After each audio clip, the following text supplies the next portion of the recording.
Welcome to the Audio Inc. Radio podcast, featuring interviews with the biggest names in rock and metal. Hosted by Anne Erickson. Get inked. Visit Facebook.com/Audio Inc. Radio, Twitter.com/Audio Inc. Radio, and AudioIncRadio.com for more ink.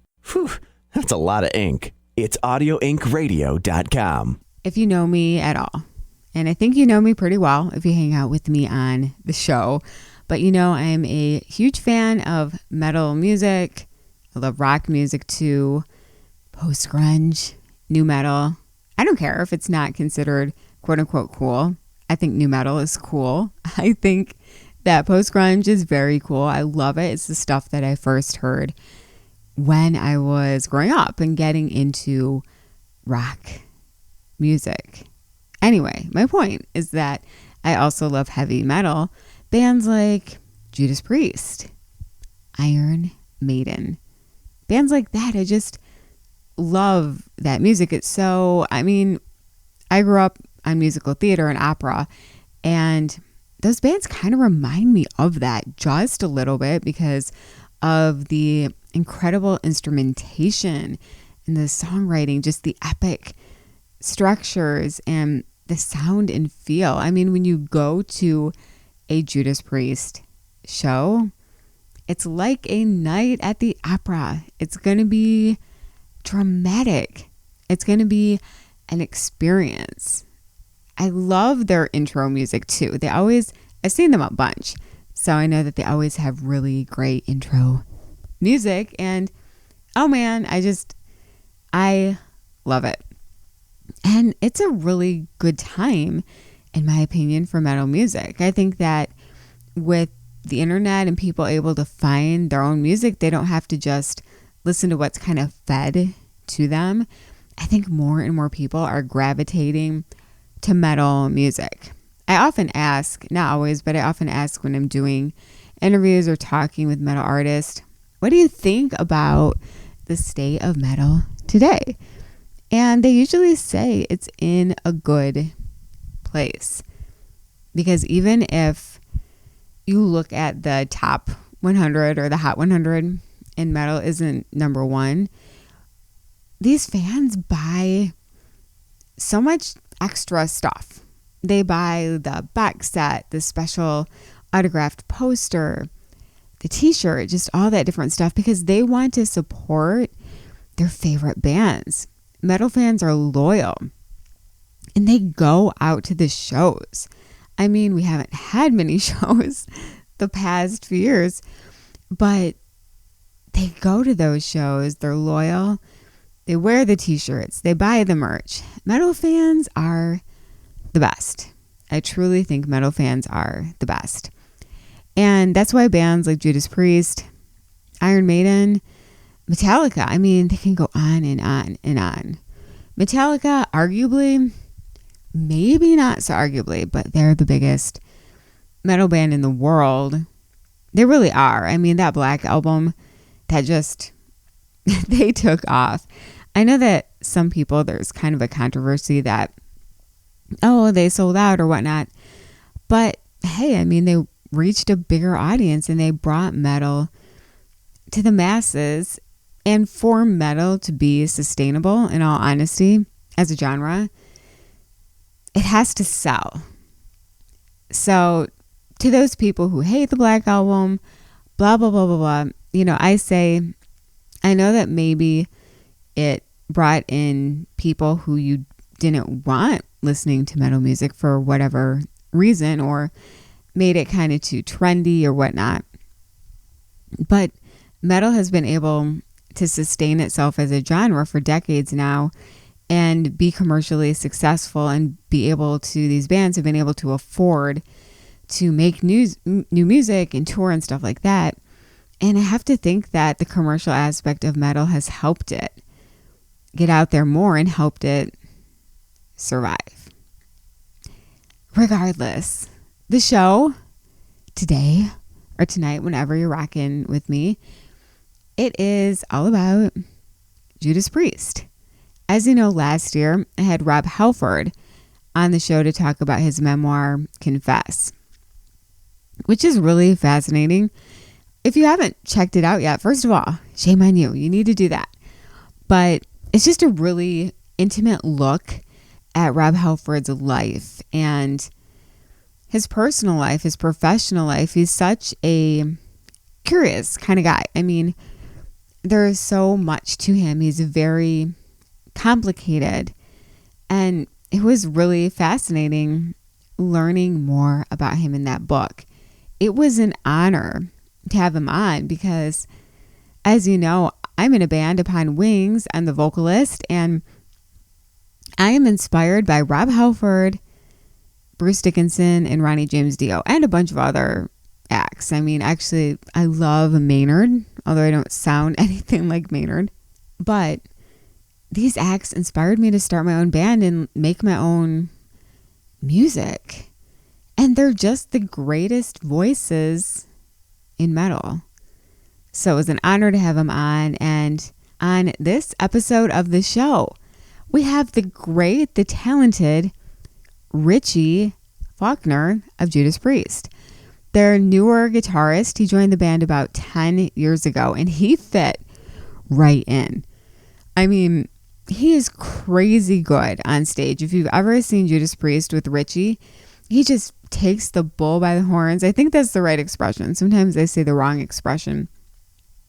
But he is just on fire on stage. He is so great and energetic and charismatic. And he just performs Judas Priest's guitar parts like it's nothing. He just is such a master of the guitar. And he's also a very nice person. I've interviewed him a bunch over the years, and he's always been very nice, very generous, just a great person. It is an honor to have Richie Faulkner on the show. We're going to talk about the new box set, 50 Heavy Metal Years of Music, which features a bunch of really cool extras like photos from Ross Helfand signed by each band member, a bunch of unreleased live cuts, and just a bunch of goodies. I mean, box sets always have a ton of really awesome goodies. That is out there. And then also we've got Judas Priest on tour, their 50th, or maybe we should say 51st. I don't know. I was saying that on the radio the other day. I don't know whether it should be 50th or 51st because technically it is their 51st year now as a band. They had to postpone, of course, all of their shows last year due to the ongoing pandemic. Now they're back out on the road. They are celebrating, we'll just say 50 plus years of incredible heavy metal music. And I'm excited to talk with him about what makes a band like Judas Priest able to do it for 50 years, able to maintain that relationship with the fans, and able to stay a band. I mean, a lot of bands don't make it past, 10. What is it about Judas Priest that they have that long-standing, not just success, but brotherhood? I'm excited to talk about that. And he's also a new father. He had a baby not too long ago, and his father-in-law is actually George Lynch. How crazy is that? I mean, a family now with George Lynch and Richie Faulkner in the same family, they've got to do a track together. I really think so. I'm going to ask about that because I want to hear like a guitar type track. A guitar track where the two are just going at it and it's dual lead guitars and stuff like that. There's a little flying bug. If I paused or stumbled, a little flying bug here in my home setup studio. I need to kill that before I talk to Richie here. In other news, I'm Anne Erickson, and this is Audio Inc. Radio, the Anne Erickson Show. It's great to rock with you as always. You are awesome. And if you don't subscribe to the podcast yet, well, you actually aren't as awesome as I thought. Just go ahead. It's free and it's fun, I promise. Just search Anne Erickson wherever you listen to podcasts. Hit subscribe and you'll be instantly notified of the next breaking episode. The biggest names in rock and metal and discussion on all things music, music commentary. If you love music and if you love just hanging out and talking about life, then this is the show for you. This is the hangout session for you. And reach out to me online if you have an idea for a guest or just want to say hi and introduce yourself and say that you listen. I would love to hear from you. Hit me up on social media. Just head to itsmeanne.com. That's itsmeanne.com. Itsmeanne.com to link up on all of my social media. Direct, we've got Twitter and Snapchat at Anne Erickson, Instagram and TikTok at Erickson, and Facebook direct. You can just search Anne Erickson on Facebook and my page will pop up. Like it, message me, all that cool stuff. I love to hear from you. Check out the YouTube at youtube.com/Audio Inc. Radio. That's INK, like Tattoo Inc. youtube.com/Audio Inc. Radio. And check out my band, Upon Wings, at uponwings.com. Female-led metal music. Hopefully you dig it. Check it out. And if you want to support the show, check out our Patreon with fun extras.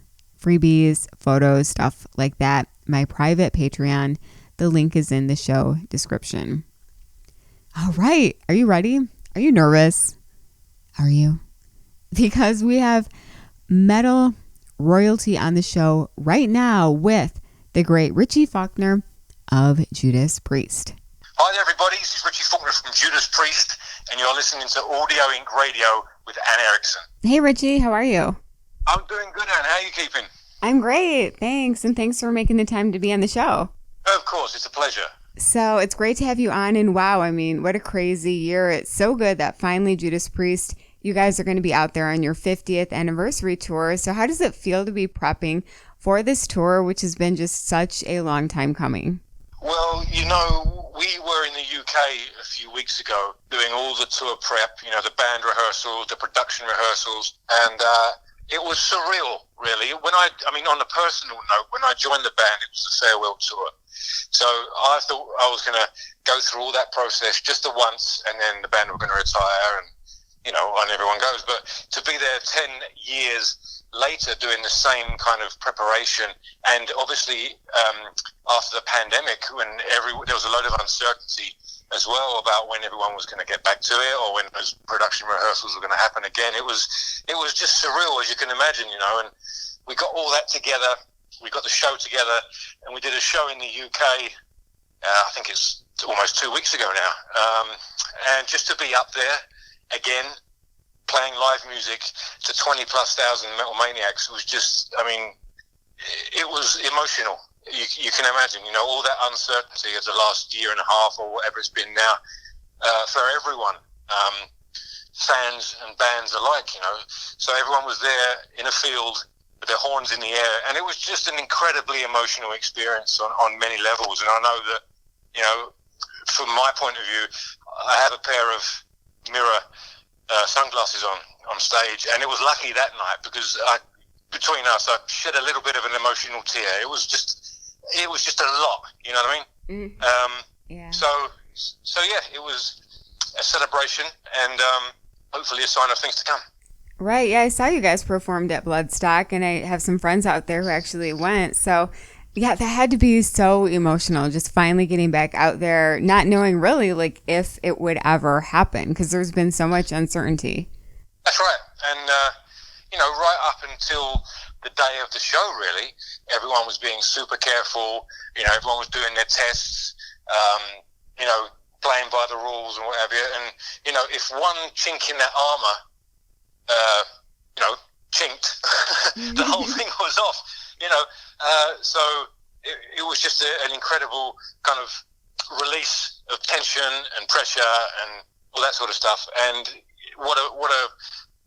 is there a better way to release that emotion than a heavy metal gig? It was loud, and it was just everything. It was cathartic is the word I'm looking for, you know, just to let all that frustration out, really. Yeah, so what are you guys doing, you know, to keep things safe on the road? Because, gosh, I mean, we've seen Jonathan Davis of Korn and Corey Taylor and Paul Stanley just announced that he had tested positive. You know, it's really crazy. So what are you guys doing to kind of be proactive? Well, we're doing as much as we can, like everyone else is, really. we've got our own rules in terms of our crew and local crews, and we're working with venues. Obviously, everyone's trying to do their bit to minimise or eradicate any sort of cases. So we're just doing whatever we can do really to stay safe, stay within our own sort of isolation sort of camp really. I know things like there's no meet and greets or anything like that for us, or guest lists are going to be restricted to what they were before, because we can't really gamble on anyone in the crew going down. So we're just kind of making precautions and working with venues and local crews alike just to minimize the risk for everything really. And I think everyone's doing that. Yeah, that makes sense. And then you guys, of course, have the limited edition box set out in October. 50 years of heavy metal music. So what did you guys do to make this package special for fans? I was looking and it has a lot of really cool stuff. Yeah, I think they threw in, the kitchen sink, as they say. There's live versions and unreleased stuff that I've never heard before. And it was really, great to hear and thrilling as a fan of the band to hear those versions that I've never heard. So it's a complete, again, celebration and collection of the band's 50-year career and the fans that put them there. The fans that gave the band this 50-year life, it's half a century, and giving them kind of all of that stuff. So, I'll be getting a box set. They haven't sent me one yet, but hopefully I'll get one. But yeah, it's just a celebration of Judas Priest and heavy metal and their contribution to music as we know it today. What do you think it is about Judas Priest that you guys have been able to achieve such a long-standing legacy of 50 years, which is way more, than most bands? I don't think it's any one thing. I know a couple of things which I think contribute to a 50-year career, and obviously one of them is the fans, and as I said, the lifeblood of the band, of any band, for a year or 50 years, you're nothing without your fans and the life that they give you. But I think the other overwhelming thing, and it was something that became apparent to me when I joined the band, is the passion that the band have for Judas Priest. They love the music they play, they love the fans, they love what they do. And I really think that you can't have a career for 50 years if you're not that passionate about what you do. So it's kind of like an ongoing trade-off, really, between that passion and you put 1,000% in and the fans give it back, and then it's your responsibility to give it again 10,000%, and then, and on it goes for 50 years. That's, as I said, there's lots of facets to why that is, but that's definitely something that I've seen, I think, contributes to that half-century career. One thing that's really cool about you is you obviously joined the band later on, but you've been involved with the writing and recording of their latest records, which fans just have really embraced. They love the new stuff. What is it like writing and working with Rob Halford? I mean, I've been incredibly fortunate to be accepted by the fans after 40 years, before Ken quit. So, I'm incredibly grateful for them, for having that support. And working with Rob and Glenn in the studio setting is just a masterclass, really. How they develop ideas and how they hear things differently and what contributions they make based on what music they hear in their head, and taking three people's ideas and making them a new one, which is better than anyone else's, if you know what I mean. So it's greater than the sum of its parts. So me, you, and Glenn would have an idea, we'd put them together and create this new monster. So it's an incredible sort of masterclass in creating music and being creative and listening to your inner tune, without sounding like I don't hear voices in my head, not yet anyway, but listening to that music in your head and getting out and putting it on tape and putting it out there for the world is an incredible process. And you're a dad now, so congratulations on that. How has being a dad influenced your view on life and music? It's incomprehensible, really. You can't really put it into words. It's not about you anymore. It's about this little being that you're responsible for. And as I said, that show we did in the UK I shed a tear because it was so emotional. And I looked down off the side of the stage, and there was this little human being that wasn't there before. And I shed another tear. I sound like a bit of a crybaby, but it was just a lot of emotion. So 2 years ago, we were on stage in Las Vegas for the last show of the Firepower Tour. Fast forward 2 years, we're back on stage, and there's this little human being down there, with a leopard skin jacket on, and chucks and a pair of ear defenders, and she was rocking out. So it's unbelievable, and every day is a different journey. And she loves Def Leppard. She headbangs to Def Leppard, which is an amazing thing. So yeah, it's a trip, and we're looking forward to seeing how her life shapes up and who she becomes. So it's amazing. That's awesome. I like Def Leppard too, so she has good taste. Of course. So what is it like having George Lynch kind of in your family now? That's amazing. I mean, two great guitarists there, you and him. George is great. George has got a very English sense of humor. He's kind of dry and sarcastic, and which I really like about him. It's kind of you don't get that very often in the States. I've found anyway. So apart from being a great player, he's been a great father, and he's a great grandfather to the baby, and he loves her. He's playing a guitar and he sings to her, and obviously watching George play, George has got a very unorthodox style, and always has done. He always stuck out, really. There were kind of five guys at the time, in my opinion, that kind of really stuck out, and he was one of them, as someone that was not only a shredder, but someone who had something unique to say on the instrument. So he's still got that unique quality, and it's a joy to see him play and learn stuff from him, So, but and he's funny. That's the main thing. Yeah, no, we just had him on the show, and he's great. And oh my gosh, his new record, Seamless, is really cool too. Have you guys jammed together? I mean, would you maybe even do a song together? That'd be really cool. Yeah, we jammed. I mean, he came over to the house a few times, and we jammed some stuff in the studio, and of course, you never know what the future holds. I'd love to do a track with George, but he's an incredible player and just a workhorse. He doesn't stop. He's either writing or recording, or recently he's been out on the road again, and he's a workaholic almost. So again, he loves what he does, I think, and so yeah, that's great to see. But yeah, I'd love to play with George. Just put it that way. I think people would love to see that and hear that. So it's very cool. Well, cool. It's been awesome chatting with you, and definitely excited for you guys to be here and be out on tour and stuff like that. Is there anything else that you want to add? Well, just that we're really looking forward to getting back out to our American brothers and sisters in the next few weeks. So, looking forward to it all.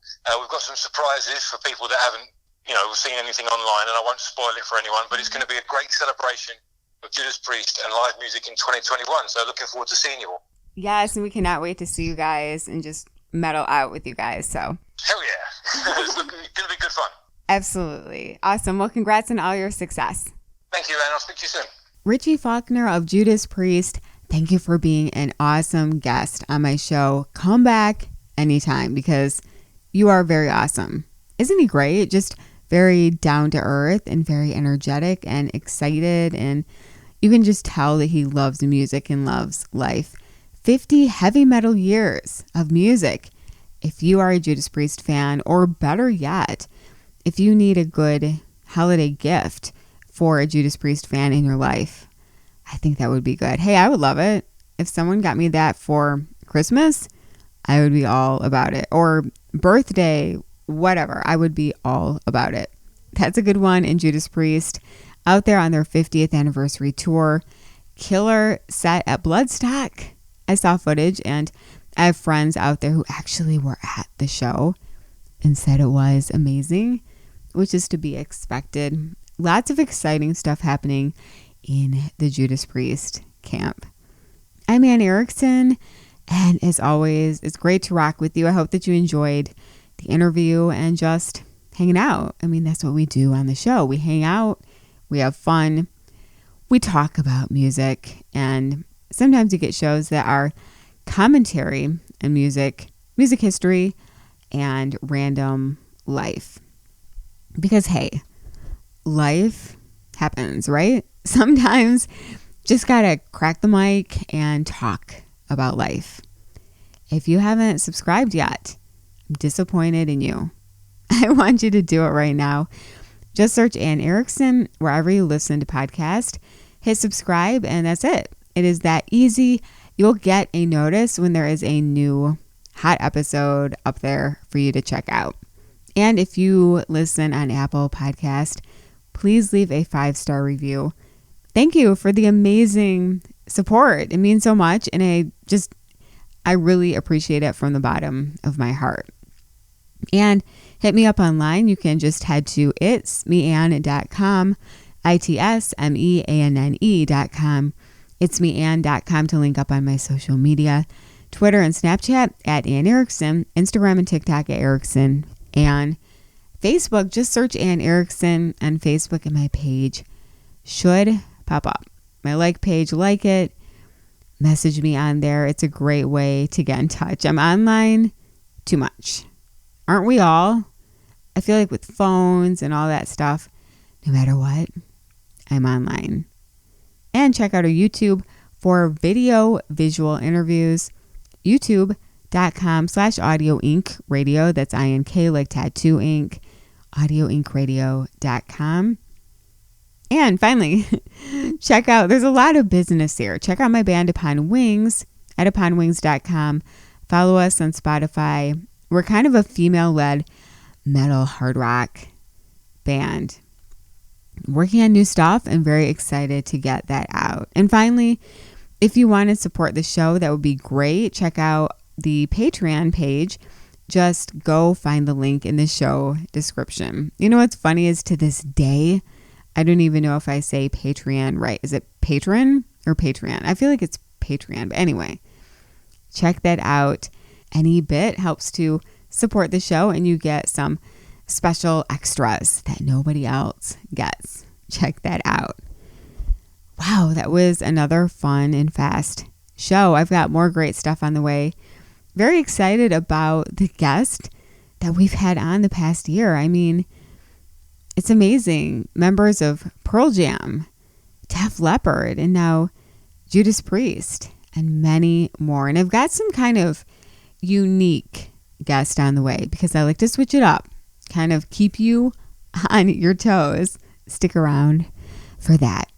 Until next time, be safe, God bless, and we'll rock soon. It's Anne Erickson on Audio Inc. Radio. It's Audio Inc. with Anne. Thanks for listening to another episode of the Audio Inc. Radio podcast. Subscribe to our channel so you never miss an episode. Get inked online at audioinkradio.com. I'm Anne Erickson for the Audio Inc. Radio podcast.